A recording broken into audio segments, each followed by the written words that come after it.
this lesson, we're going to talk about blood urea nitrogen, or BUN.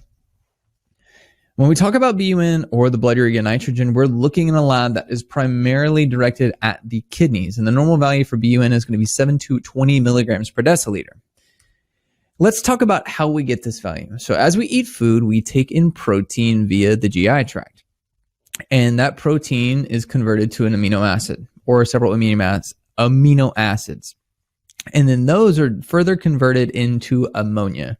And then the ammonia is then sent to the liver, and it's converted to urea. And then the urea is then sent to the kidneys, out the kidneys, down the ureter, into the bladder, and out to the body. So what happens if you have a breakdown in this process? So let's go to the last thing that we talked about. So we know that the liver's working, so the ammonia gets converted to the urea. Well, you're going to have this elevation in the urea, and the way we detect this on labs are through the blood urea nitrogen test for the BUN. So if you have an elevation in this BUN, it's going to be indicative that there's a problem primarily in the kidneys. There are some other reasons as to why that's going to happen. We'll talk about that in a minute. But let's recap on the patho. So you got protein converted into amino acids, converted into ammonia in the liver. This happens in the liver. This happens in the GI tract. And then that ammonia is converted into BUN and excreted in the kidneys, or through the kidneys, I should say, and out the body. So if you have this value that goes up, expect that we need to look at the kidneys as being a primary problem for that. And when we send the lab off, we're going to send it in a green top tube or with your other chemistries. It's a really common lab that's in your Chem 7 or your Chem 10 or your basic metabolic panel. It's also going to be involved in your renal panels and also in your comprehensive metabolic panel. And that's going to give us more in-depth information as to what's going on with their patient.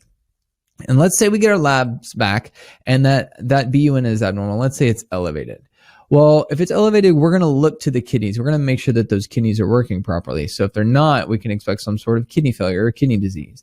You're also going to see it in situations of congestive heart failure or even myocardial infarction, so heart attack. You're also going to see it very commonly in patients that are dehydrated. So that's going to cause their slight increases in those BUN levels. If you have some sort of urinary obstruction or even patients that are diabetic, they can have increases in their BUN. You're going to see decreased values of the BUN in patients that have liver failure. So if they're not appropriately converting or properly converting that ammonia to the urea, you're not going to have as much urea production. Therefore, you're going to have decreased values of the BUN. Also, overhydration is going to keep that BUN down. Patients that are malnutritioned or not getting enough protein intake in their diet, they're going to have levels of low nitrogen. Also, patients that are pregnant, that's going to be a cause for decreased BUN values as well. When we're talking about the blood urea nitrogen or the BUN, we're focusing on those lab values and elimination because the BUN is really associated with the kidneys. So let's recap. The normal values for BUN are going to be 70 to 20 milligrams per deciliter. They're in an evaluation of the kidneys because kidneys filter out the urea. You're going to have increased levels of the BUN. If you have that, you're going to suspect maybe a kidney issue. If you have decreased values of BUN, think liver failure because of the conversion of ammonia to the urea, or patients that are overhydrated. It is an essential renal value. It's going to be included in all your panels when they're talking about kidney function. So that's it for our lesson on BUN. Make sure you check out all the resources attached to this lesson. Now go out and be your best selves today. And as always, happy nursing.